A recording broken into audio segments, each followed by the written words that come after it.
How's it going, everyone? This is the Anime Man, and welcome back to another episode of What Will I Be Watching? This is a show where at the end of last season or every other last season and before the new season begins, I look forward to the next season of anime and basically tell you guys what I will and won't be watching. It is the end of 2017. There's probably like a week and a half to go, at least as of the recording of this video. So next season is the Winter 2018 anime. This will be the first lineup of anime that will headline the new year of 2018. We don't know what's to come, but it's going to be an interesting look. And from the looks of it, there are at least a few anime series that I'm already looking forward to. But basically right now I'm here on livechart.me looking at, as it says here, the Winter 2017 and 2018 anime. Now I've cut away like all of the leftover series from this season and previous seasons and whatnot, and I've sorted it by popularity because that's just the default of this one. So yeah, we're gonna go through each one, or at least the ones that kind of look interesting in either a good way or a bad way, and give my thoughts on it. Let's go. So the first one we have here is Nanatsu no Taizai, Imashime no Fukkatsu. I think is the season 2 of Nanatsu no Taizai, or Seven Deadly Sins. Now, this is one of those series that I have not seen before. Like, I actually have no freaking idea what the Seven Deadly Sins is about. I do know a lot of friends who are like, you need to fucking read it, Joey, or you need to at least watch it. But yeah, this is just one of those. This is just one of those anime that I never really even gave a go or anything. So I guess let me know in the comments below without spoilers, like just if I should read it or not, or if I should watch the anime. But yeah, from what I've heard, it's like a really, really good like shonen series. And I'm not opposed to shonen at all. So yeah. If you're a fan of Seven Deadly Sins, then you're probably really excited for this one. Up next, we have Overlord 2, Season 2 of Overlord. No synopsis has been added to this title because, I mean, we don't need a synopsis. Like, everybody knows Overlord. It was one of the many entries that came out after the entire SAO Log Horizon craze, and it proved to be pretty successful. Like, I don't know if it was the most successful, at least Season 1, I don't know if it was the most successful of that season or whatever, but there's definitely a lot of hype for Overlord, and you know what, honestly, like, I'm excited for it. It's Madhouse, it's Overlord. Like, I feel Overlord and Log Horizon are the few, like, going into an MMO world series that really nailed it correctly. And the way that Season 1 left off, from my memory, is they left a lot of questions kind of just hanging in front of us, but I'm glad to see that they're bringing it back. And I mean, it's Madhouse, like, how can you not enjoy anything done by Madhouse? They are like the cream of the crop when it comes to like badass like action and animation. And I mean, looking at that poster, man, is gonna be pretty goddamn hectic. So I'm looking forward to this one. Another one I'm looking forward to, oh, I am so looking forward to this, is Violet Evergarden. Now, I actually saw, when we went to Singapore AFA at the end of November, about a month ago, they were doing like a huge panel, or like, I guess, booth, about Violet Evergarden, and it looks so goddamn good. Like, they were showing like cells and whatnot.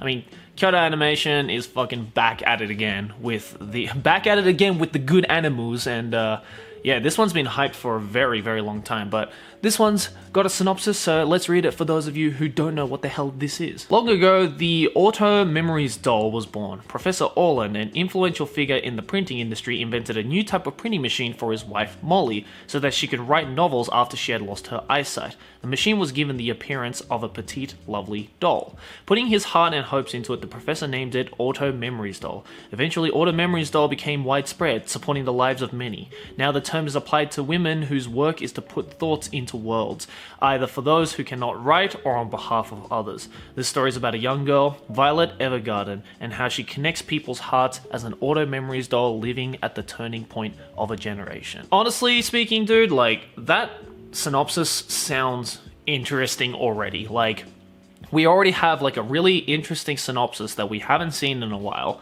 I actually didn't know it was based off a light novel series. I thought it was a Kyoto Animation original.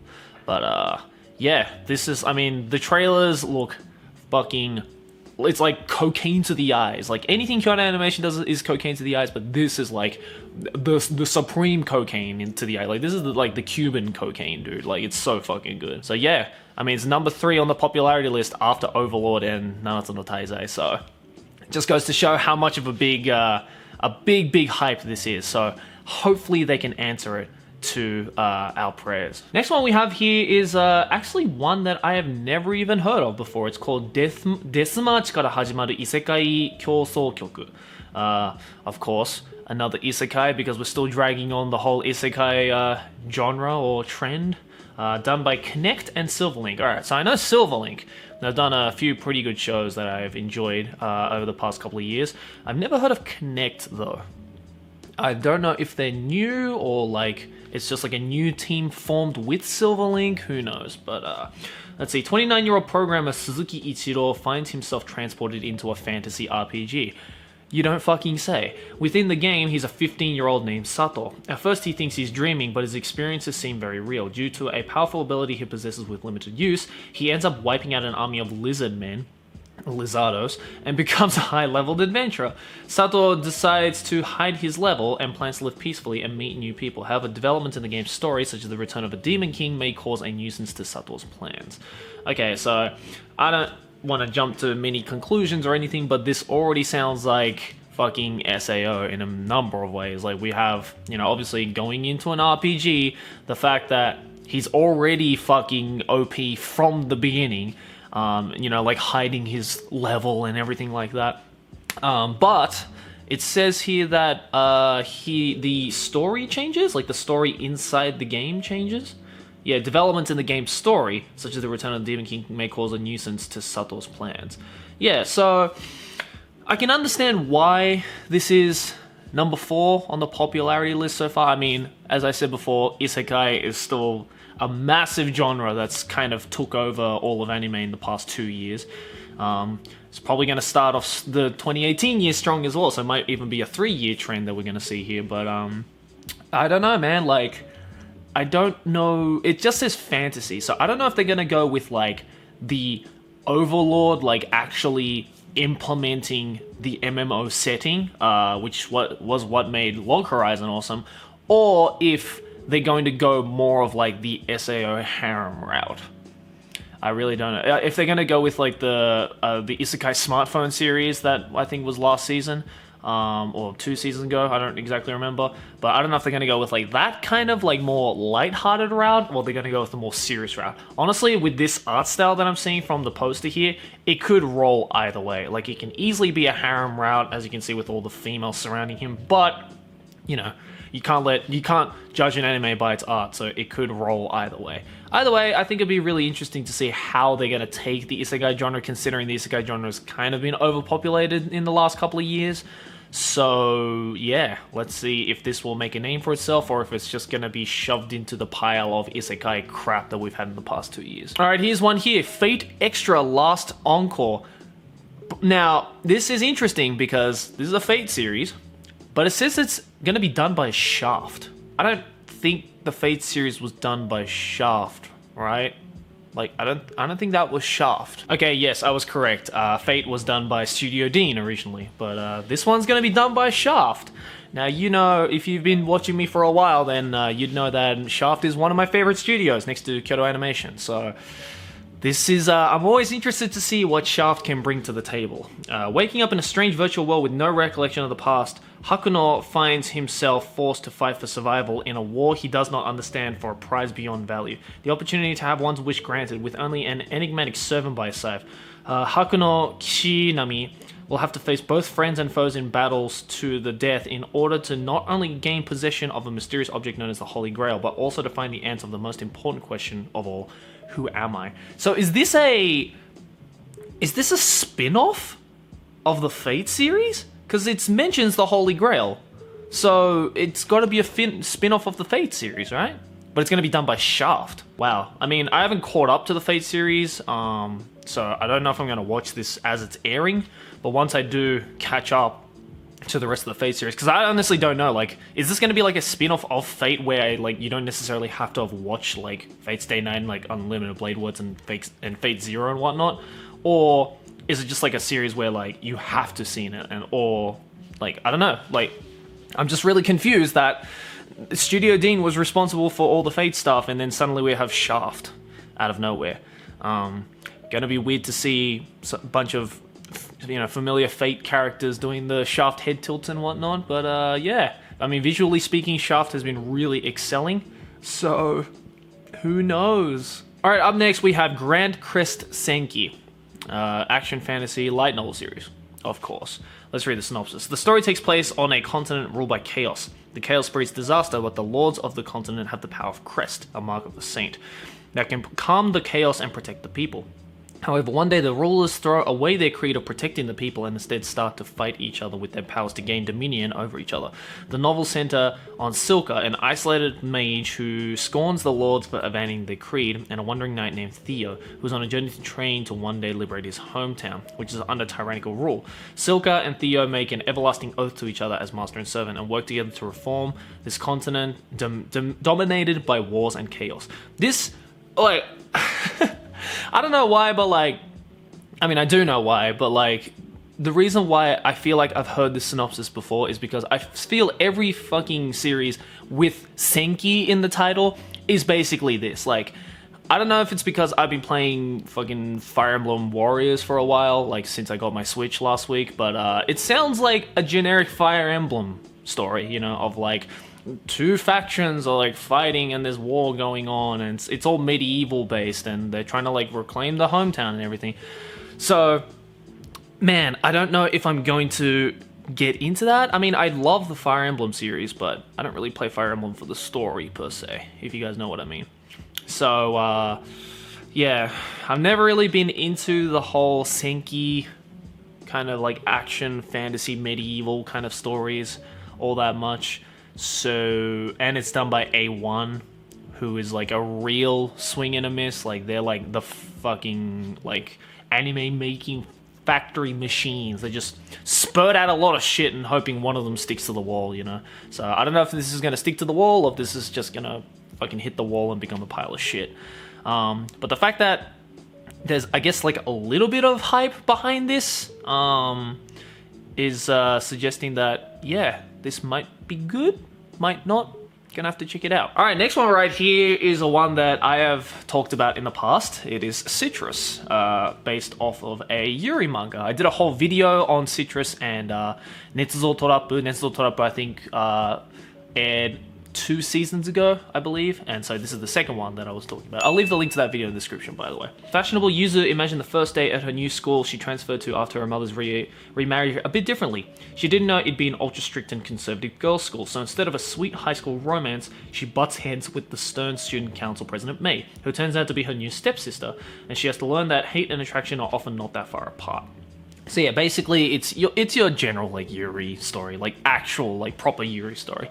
And from the look of the poster right there, they've gotten pretty close to the original manga style. See, I think one thing that really makes Yuri manga and yaoi manga adaptations of into anime a swing or a miss, I think a lot of it has to play with how the characters look. Like, Yuri manga and yaoi manga, from my experience, have very specific art styles of their characters, since, there are a lot of ways that the story can go, right?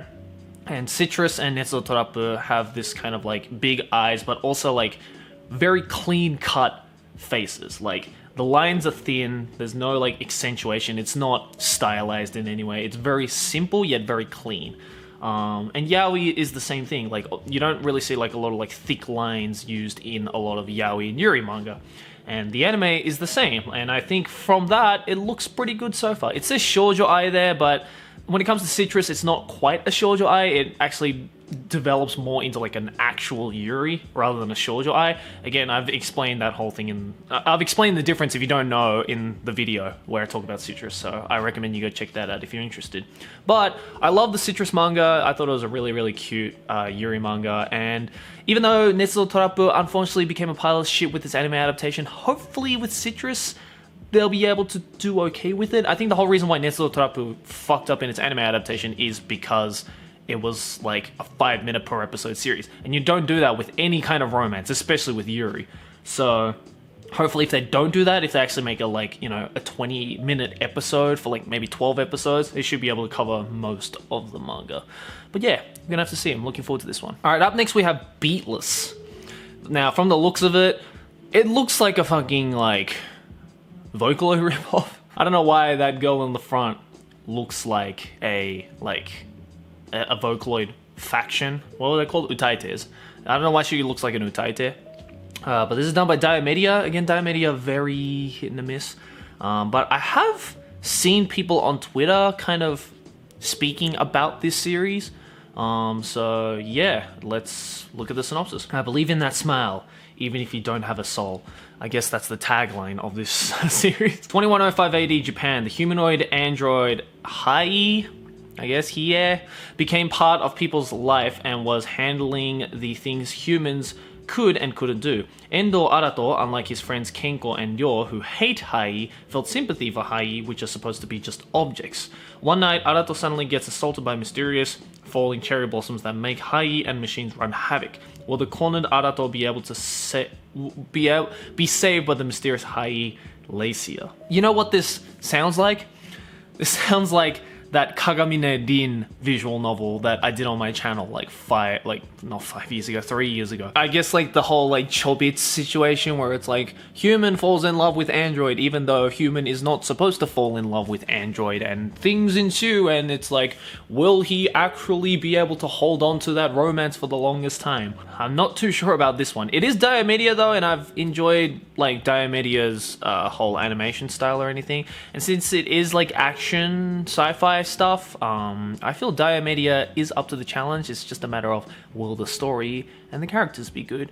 Which I guess is a question for like every series we ever watch in anime. But I'm liking the aesthetics of it so far. Like I love the whole, you know, I love the whole Vocaloid Utaite-esque looking style of this, so it could be pretty nice. I'm looking forward to this one. Alright, up next we have Dagashi Kashi 2. Now, I am not actually going to watch this series because I could barely sit through the first season of this show.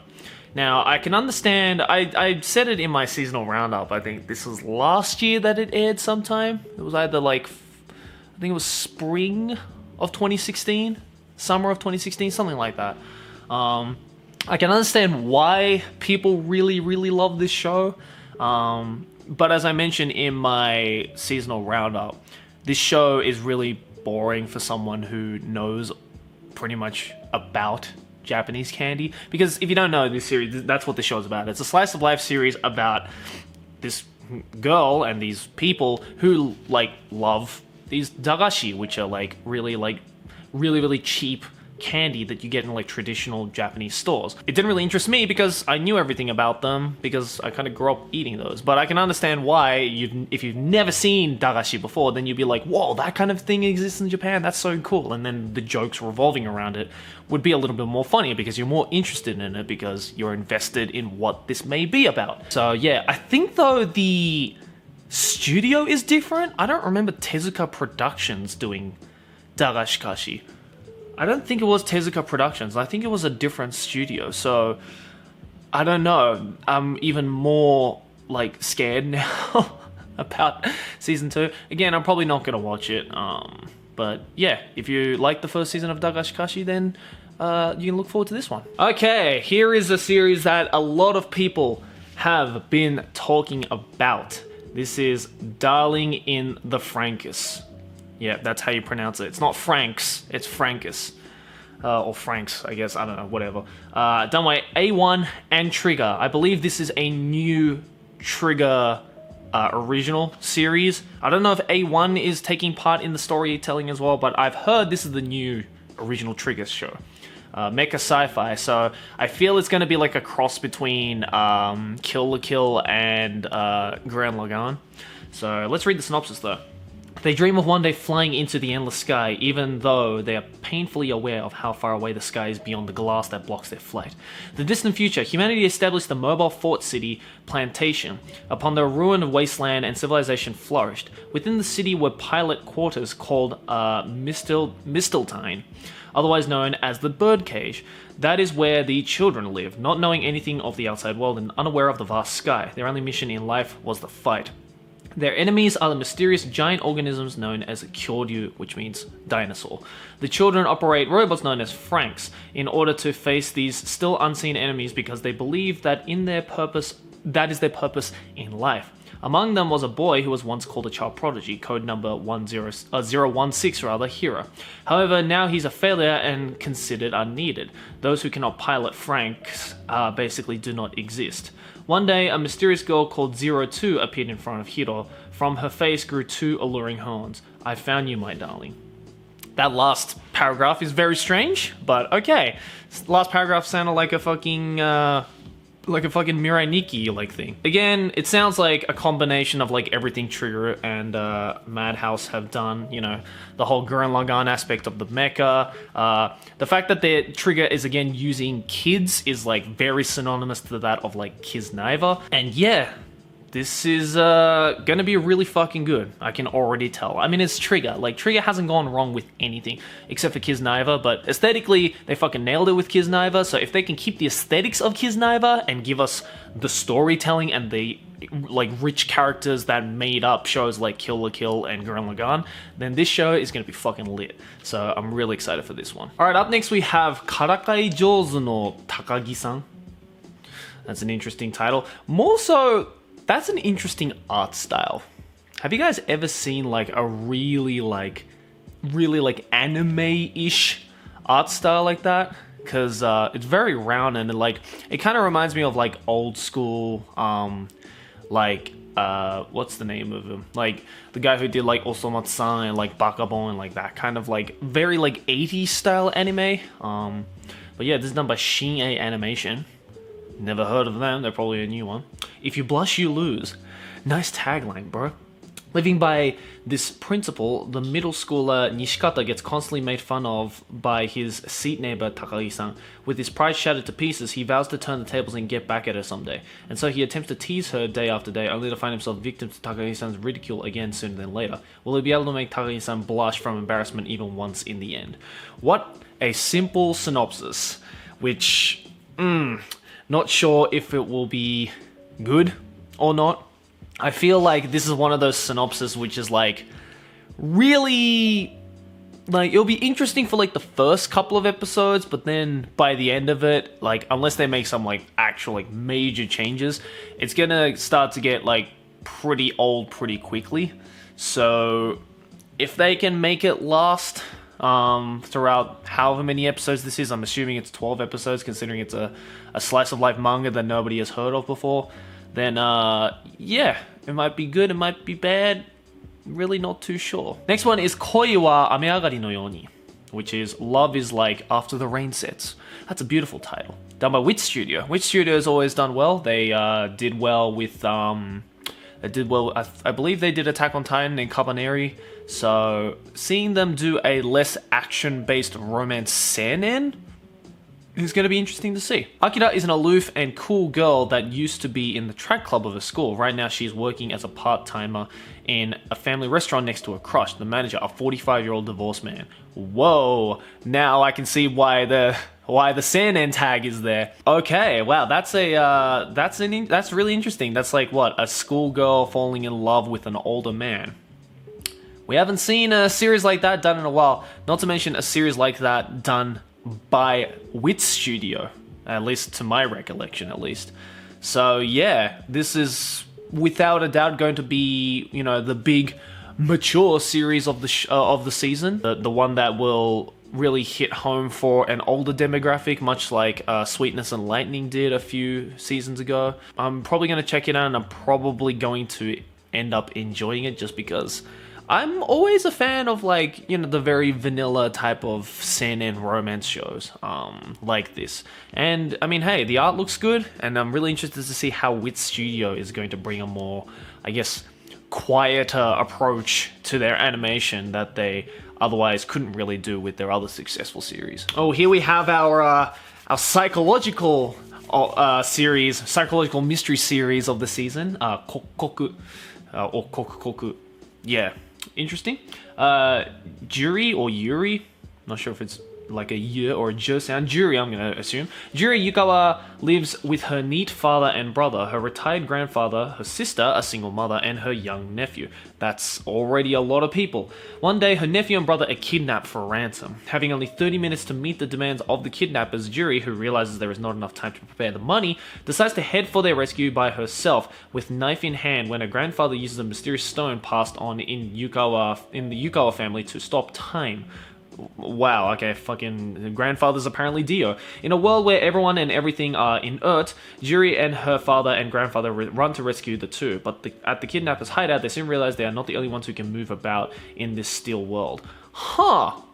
You know, well, that sounds interesting. It's not exactly, again, the most, unique story, but that's going to be really freaking cool. And it's done by Geno Studios, which I've never heard of before, so I can't say what they have done or haven't done. Especially in the last year or two with these kinds of like drama, mystery, psychological shows, they've been a serious hit and a miss. Like, as much as I quite enjoyed it, Occultic 9 didn't really hit hard for many people. Ajin was also very controversial with its 3D animation, even though I'm a huge fan of the manga, so I was a little bit biased towards the anime adaptation in that sense.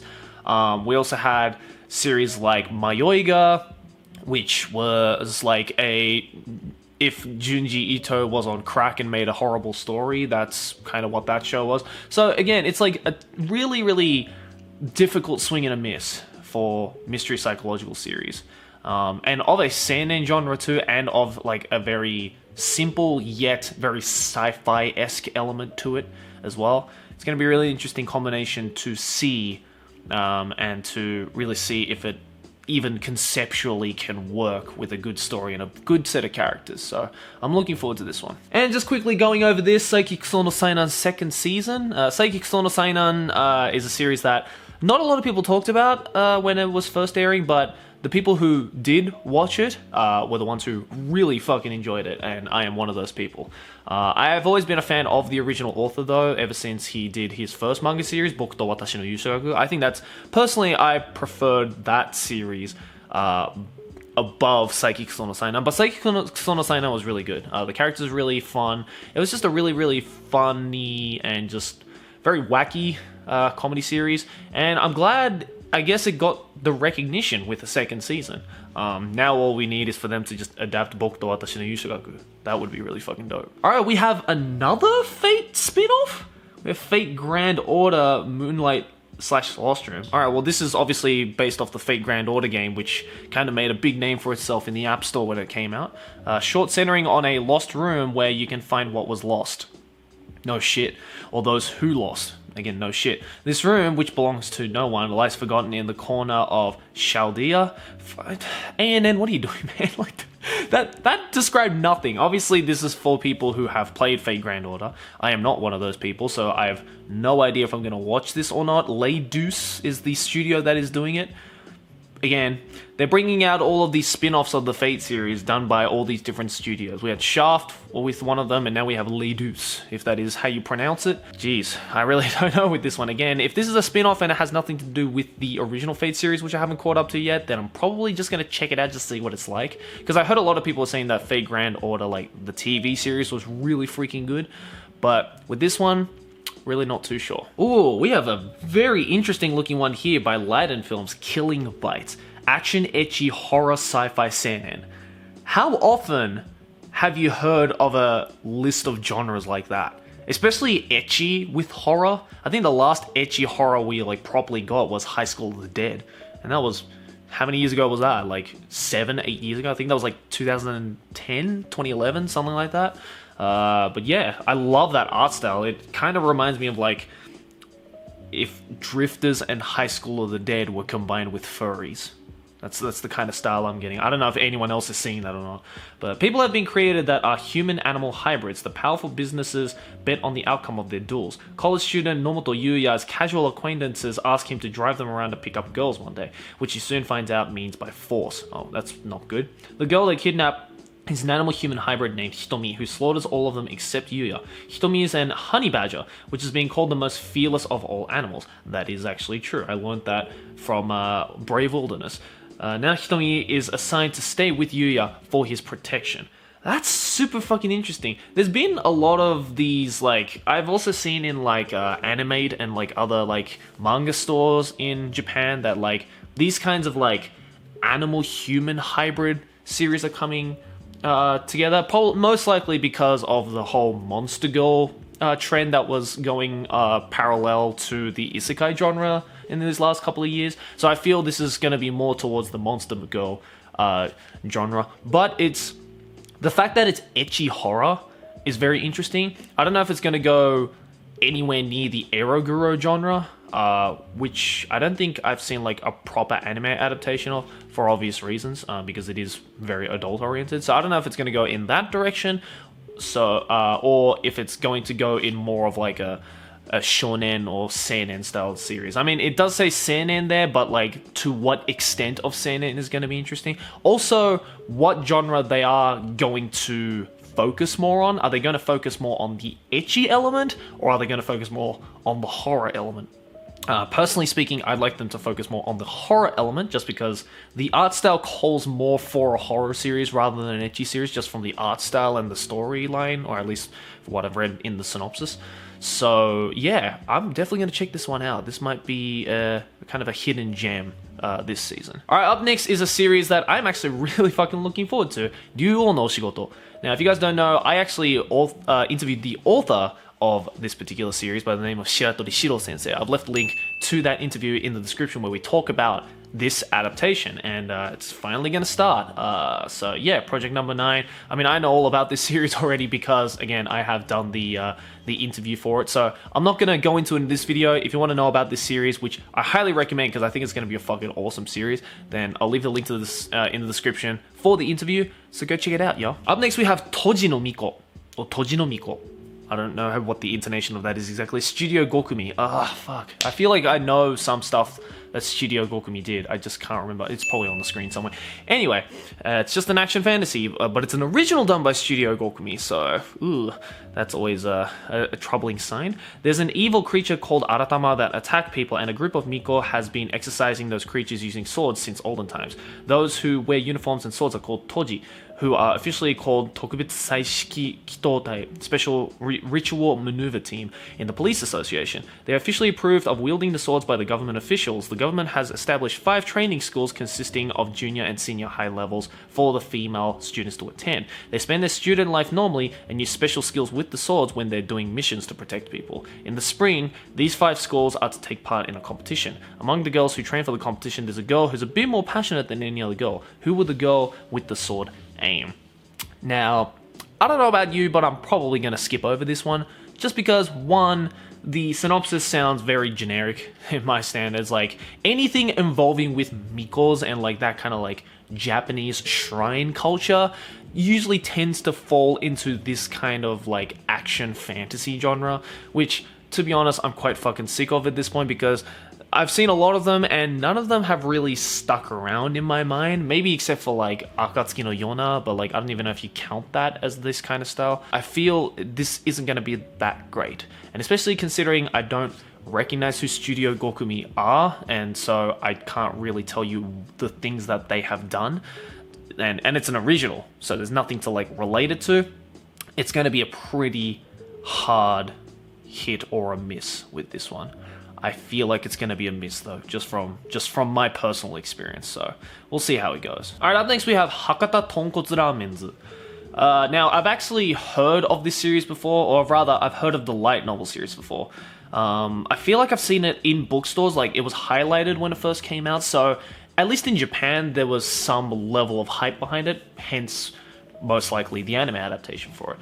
But let's see what this is about. Crime reaches new heights in the seedy underworld of Fukuoka, a city home to very sinister professions. Among those who kill, torture, and seek revenge as a means of living, a so-called killer of professional killers is becoming more than just an urban legend. Private Detective Bamba is on the case. When he uncovers a dark conspiracy, it may be the one curveball he can't hit. So, unlike what the title suggests, this is not like a Food Wars Hakata edition. Rather, it is a crime drama by the sounds of it. It sounds more like a Psycho-Pass type of action series, but taking away the whole sci-fi cyberpunk element. So it just seems like you're really just basic crime drama series. I'm looking more towards like, you know, Occultic 9, Steins Gate, that kind of standard. You know, done by Studio Satellite, which I feel like, again, I've heard the name of. Again, this last couple of years, there's just been so many new like studios that we're starting to lose track. Like, us anime-tubers are starting to lose track of what studio did what. I don't know if I'm going to watch this. I feel like those who did enjoy Psycho Pass are probably going to enjoy this series, so I guess check it out. Alright, well, looks like we have another season of Gintama. Most likely going to be the final season of Gintama, only because I've heard the manga is going to be ending soon. Gintama Gin no Tamashii-hen. Just from the title as well, I feel it's like Naruto the last movie, even though that wasn't the fucking last movie, but you know what I mean. I just did a series. My last video was about the Gintama live action movie, which was fucking awesome. So y'all already know how I feel about Gintama, and if I get another season of Gintama, I ain't complaining, so I'm definitely going to watch this again once I have caught up to the anime, because I think I've only stopped at like season 3, so yeah. If you like more Gintama, then there you go. And here's one that I know a lot of people are very, very looking forward to. Cardcaptor Sakura Clear Card-hen. Now, this is, I believe, either a sequel or a spin-off to Cardcaptor Sakura. Now, you know, your boy watched Cardcaptor Sakura growing up.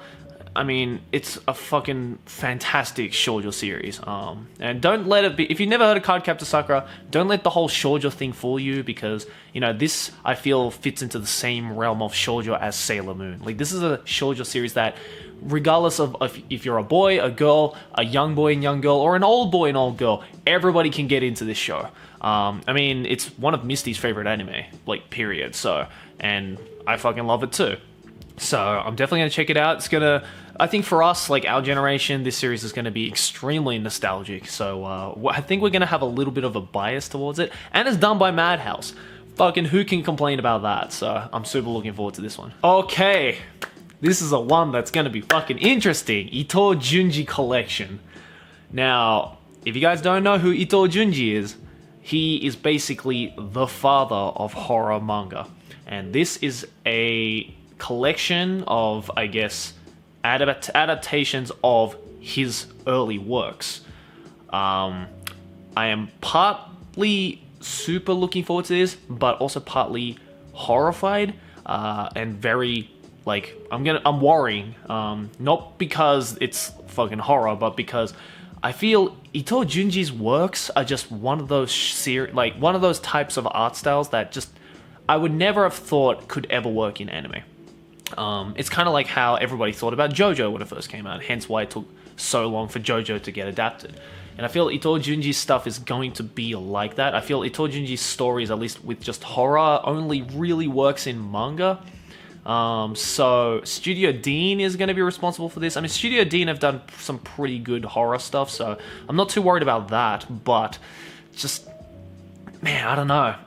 I really hope it doesn't fuck up. I really hope that this is going to work well and really doesn't tarnish the name of Itou Junji, because I fucking love him. A lot of us anime-tubers and anime fans alike fucking love his manga, and I just really hope this works, and because it might truly be the first really good horror anime that we have gotten in a very, very long time. So we'll see how it goes. Alright, and lastly, Pop Team Epic. Now, I kind of wanted to highlight this because I've actually made a video on this manga series before.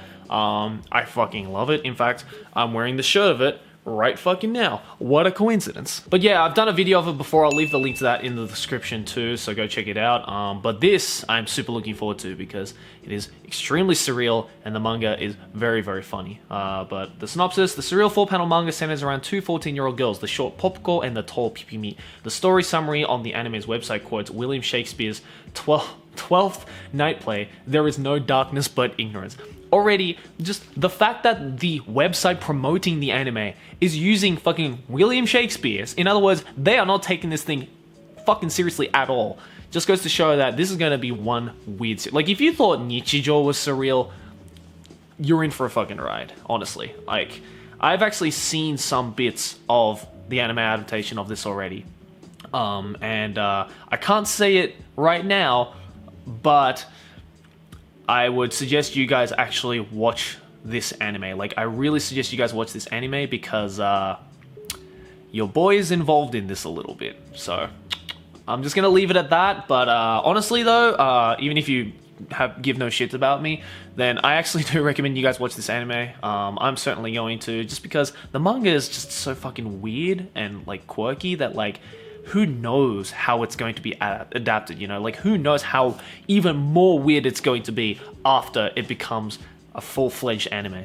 But yeah, I'm really looking forward to this one. But there you have it, guys. That's gonna do it for the winter 2017-2018 anime. What will I be watching? What did you guys think? Let me know in the comments below which series you will be watching, which series you won't be watching, and if you want to see the full list, I've left the link to that also in the description, so go check it out and let me know what you think. But overall, I'm actually quite looking forward to this next season.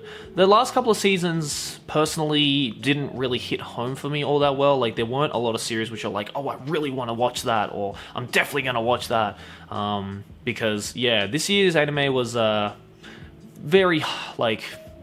I wasn't really motivated to watch a lot of anime this year, unfortunately, but hopefully that will change in the year of 2018. I mean, we've already seen some pretty interesting series, you know, Overlord, Violet Evergarden, Pop Teen Epic, Citrus, you know. At least there are a lot of series that I have been looking forward to all year. So hopefully it will be a nice, strong season to start off the new year of 2018. Also, let me know in the comments below, I guess, since it is the end of the year, what are some series that I missed from this year that perhaps you really recommend I watch? Because I honestly only really watched like 5 or 6 series this year. Yeah, it's pretty fucking bad considering I do this for a living. But yeah, guys, let me know in the comments below as well, like what series from 2017 that you personally recommend. Like, give me your top 10 best anime of 2017. It'd be really cool to see what everybody's opinions on that are. Also, it's almost Christmas, and the good folks over at Bookwalker are doing a pretty cool thing that will give you guys a lot of chances to get some pretty awesome Bookwalker coupons for you to use before Christmas. They're doing a little thing called the 12 Days of Christmas mystery coupons, where if you log into Bookwalker every day until actually Christmas Day, December 24th, then you can win a bunch of 10 to 50% off coupons that you can use in Bookwalker. So there are a lot of books that are going on sale right now, but if you want like even a bigger sale to get like some awesome series, then this is the place to do it. If you want to use that or try it out before Christmas, then, and if you're here early enough, then click that first link in the description below and try it out. And don't worry, even if you don't win any of the coupons, then you can still use my coupon code at checkout, the Anime Man, to get $5 off of any purchase. There are a lot of really good series that are on sale right now for you guys to read during the Christmas holidays. So for Christmas, why not celebrate by reading some awesome light novels and manga of your choice? That's what I'm gonna be doing. So again, click that first link in the description below to check out Bookwalker, and again, let me know what you guys are looking forward to for next year's anime. Anyways, guys, thanks for watching. As always, like and favorite if you enjoy, subscribe for more anime banner, and I'll see you guys next video or whatever I make. Keep watching anime. Johnny!